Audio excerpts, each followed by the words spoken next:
everybody, welcome back to the channel. This is Rob here at Smirking Gun Reviews, and yes, like I've been saying for the last few days, didn't really give you guys too much notice on this, but since there's nothing else on Mondays and His Dark Materials has gone into hiatus until next season, I decided to start reviewing Justice League to go along with Batman the Animated Series so we can have a full-on DC animated Mondays here on the channel. And so we're starting. I was going to do all of them at once, but there's just a lot going on. And maybe I'll do multiple episodes at a time going forward. But this is Secret Origins Part 1, the very first episode of Justice League. It was a show that I didn't get into right away because I didn't have, I think this was on Cartoon Network, I believe, at the beginning. And I didn't have cable, man, so I did not get to see a lot of this at the start. I only got to hear about how great it was, and it was just a major bummer. And so when I finally got to see these, like, all in a row, I just freaking love this show. Oh my gosh. As much as I love Batman the Animated Series above all, this also gives me one of my favorite, just, this Batman in this show is toit. But also just gave me a greater appreciation for all the other characters in the DC universe. In fact, it gave me a greater appreciation for DC. Because honestly, when I was a kid collecting comics, I liked DC okay. But I was mostly a Batman guy. Pretty much like solely Batman when I was a kid. I don't think I didn't even get like the Death of Superman back then. And how stupid is that? But this show has a great cast. All these people that are attached to it, man, are fantastic. Because of course you got Kevin Conroy as Batman. You know that he'd done the show. He'd done probably I think around this time was when the Return of the Joker was about to come out too. Maybe it already had, but he was into the voice now, man. This is like the Batman. Like he's really found it here. More like it's evolved. And even like when you hear him in Batman Arkham Asylum, it's even changed even more as the actor. I guess he's gotten older, but he just seems to always find another level to Batman, and like in Batman Beyond too. Also, Susan Eisenberg, I love you, as Princess Diana. Wonder Woman herself is in this. Carl Lumbly, who I loved on Alias. I don't care if you don't like Alias, fine, but I love Carl Lumbly on that show. He was also in an episode of the X-Files called The Teleco, which was about an African like folklore legend. It was really good. He played like a guy who was trying to help people that were coming to America from Africa. George Newbern here is great as Superman, coming from the Superman, his own show. Carrying on here, he's fantastic as Superman. He's got just that. They gave him like a good natural voice. Like he doesn't sound like too much of like a, I don't know. He just sounds like a guy. You know what I mean? Like, and I always kind of feel like that's how he should sound. And that maybe sound. I don't know. When I was a kid, I always kind of heard Superman as just kind of the over-the-top Boy Scout, and I like that he just makes him sound like, hi, I'm Superman. What's up? Michael Rosenbaum, who is my favorite Flash of all time, just like Kevin Conroy is my favorite Batman. Michael Rosenbaum is my favorite Flash. Sorry, Grant Gustin, you're a close second. He's great in this. And we also have, in this episode, Gary Cole guest starring as J. Allen Carter. If you don't know who Gary Cole is, come on. Right. He's from Office Space and everything else. Pineapple Express. Just a fantastic actor. And Phil LaMarr. Phil LaMarr, who will be Green Lantern coming up. He's in this as Ed Reese, the General.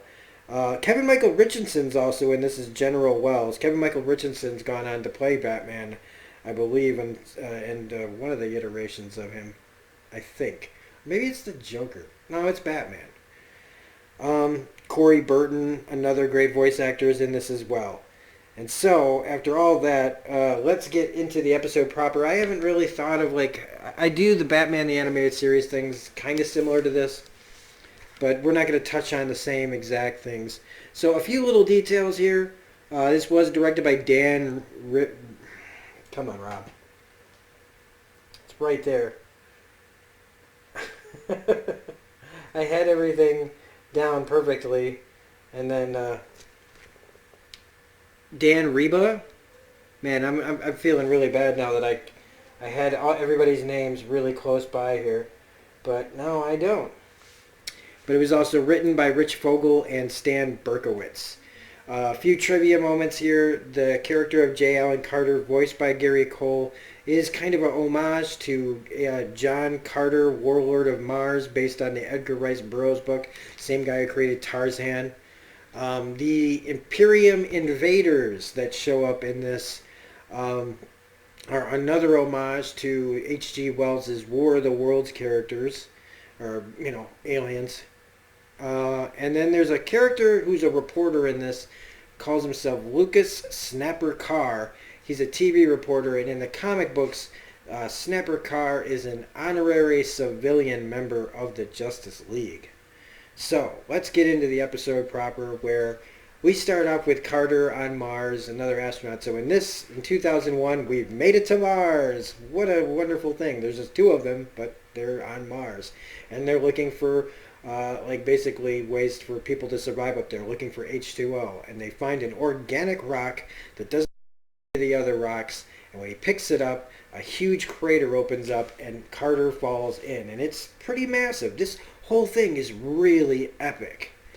This whole series is so much fun and epic. I mean, look at that. That's so fucking tight. So he falls into this bigger room where he finds like this huge door with alien writing on it that he eventually is able to get open, and this bright light opens up and something comes rushing at his face. And we cut to our main titles. Our main titles here, now, even though I look at them now, like, especially or just early on, like Wonder Woman's, when she's doing the blocking, the CG there is really early 2001 CG, so it looks a little dated. The rest of it, though, is still, all of it's still iconic and classic.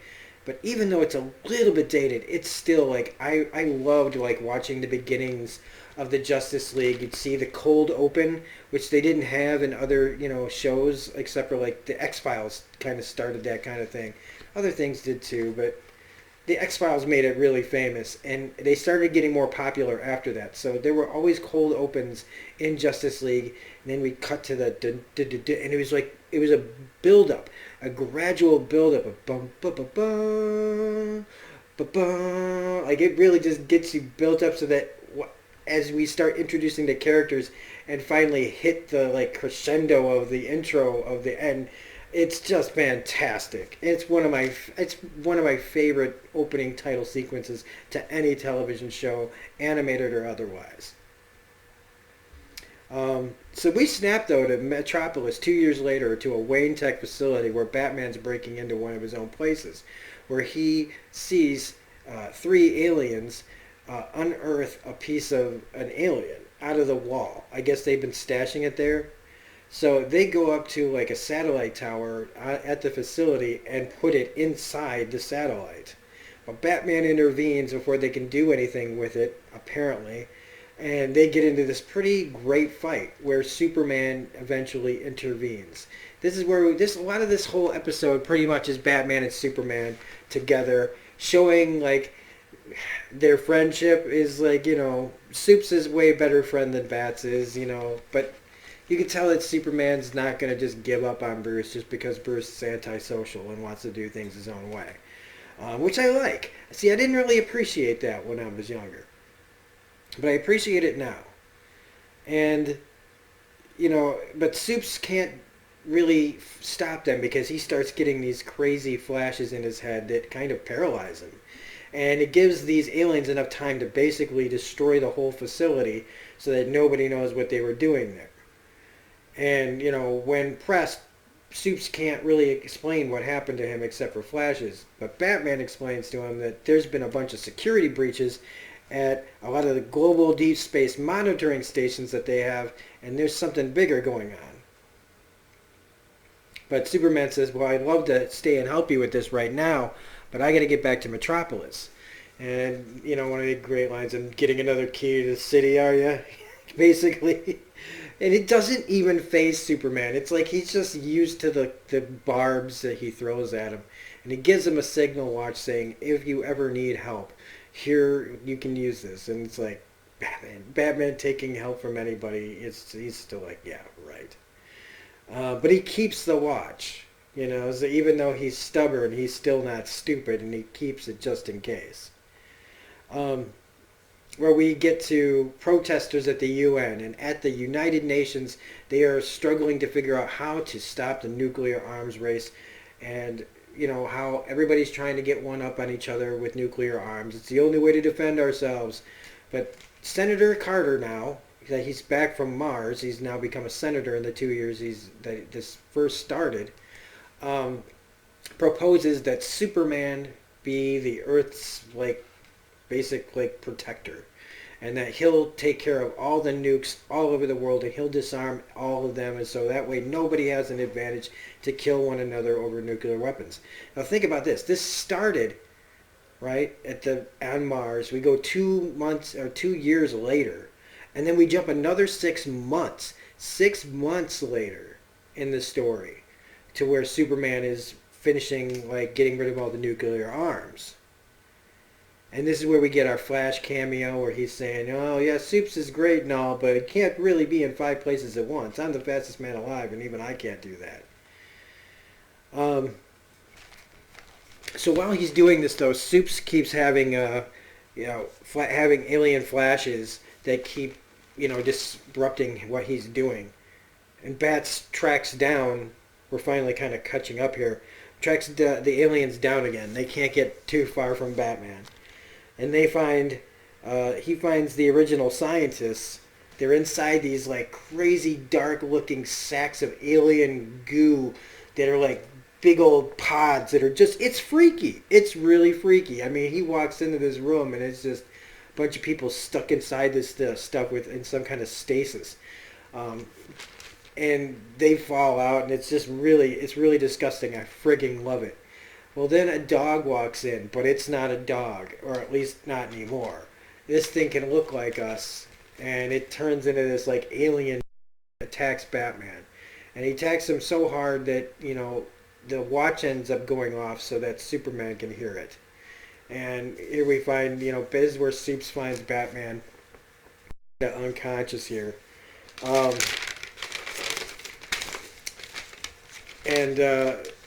At the same exact time, this giant meteor here crashes into Metropolis's Central Park, basically. And it's okay, a meteor falling from the sky with that kind of slow trajectory, I don't if that thing was that big, man, coming out of the atmosphere, this would be an extinction level event, practically hitting the Earth this hard. But it kind of cruises in, kind of like a plane going in for a landing. So it makes you wonder, I don't know, it's a cartoon. I need to get over it, right?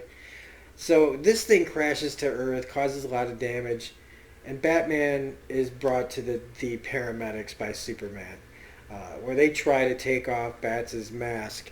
And, don't even think about it.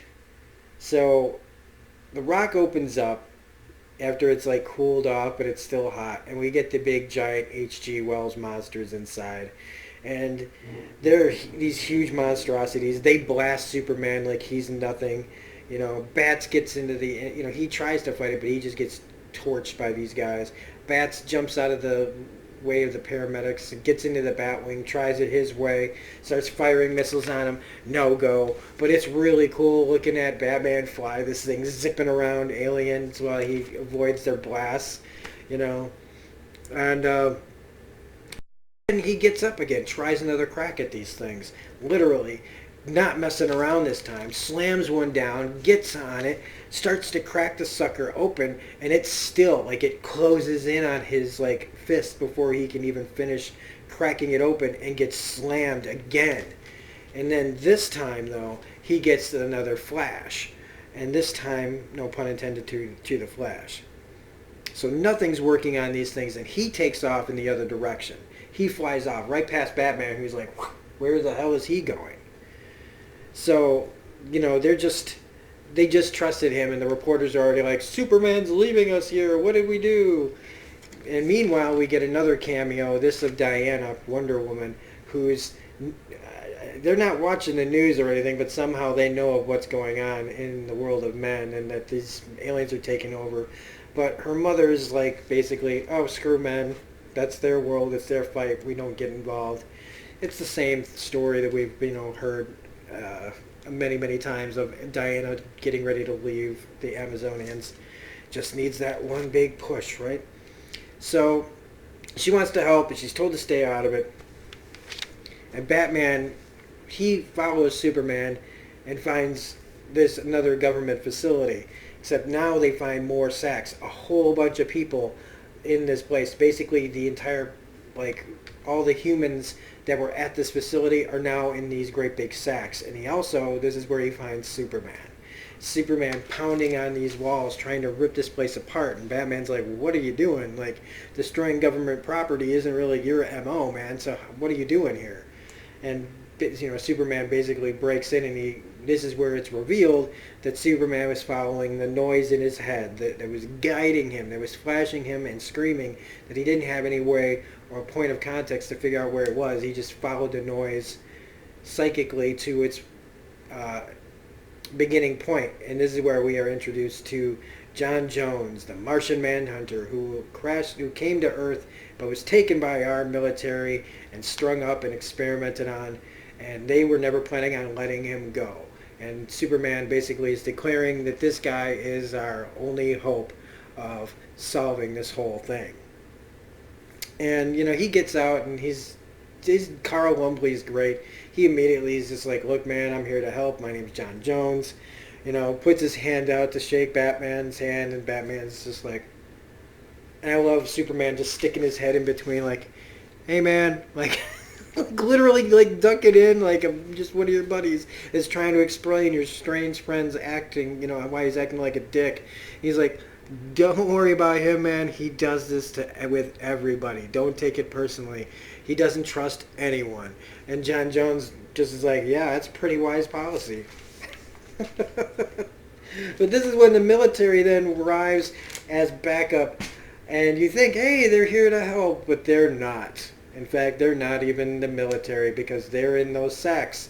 And what is there is a bunch of the aliens. So this whole alien invasion thing is now everywhere, and they're running amok, as you can see behind me, all over the world. And it's like, holy crap, this is just episode 1. And that's Secret Origins Part 1. So, pretty fantastic. I love revisiting this. I'm so glad that I got the Blu-rays that I just got in the mail. I'm going to be ordering Season 2, and I'm going to order Season 2 and Unlimited. We'll be doing the entire series, same as we're doing Batman, the animated series, as well, every Monday. So if you liked this video, please hit the like button, comment, share, subscribe, hit the bell for all notifications. You can find me on Twitter at reviews_gun, and you want to follow me there and see, try to keep up with what I'm doing there, alongside any other random stuff I place there as well. If you feel so inclined, you can donate to my channel and help us. We're trying to save up from some studio lights in here to actually make this place a little bit brighter and more clean and HD. And so for that, I have a PayPal at paypal.me/SmirkingGunReviews, or you can go to my Ko-Fi page at ko-fi.com/SmirkingGunReviews.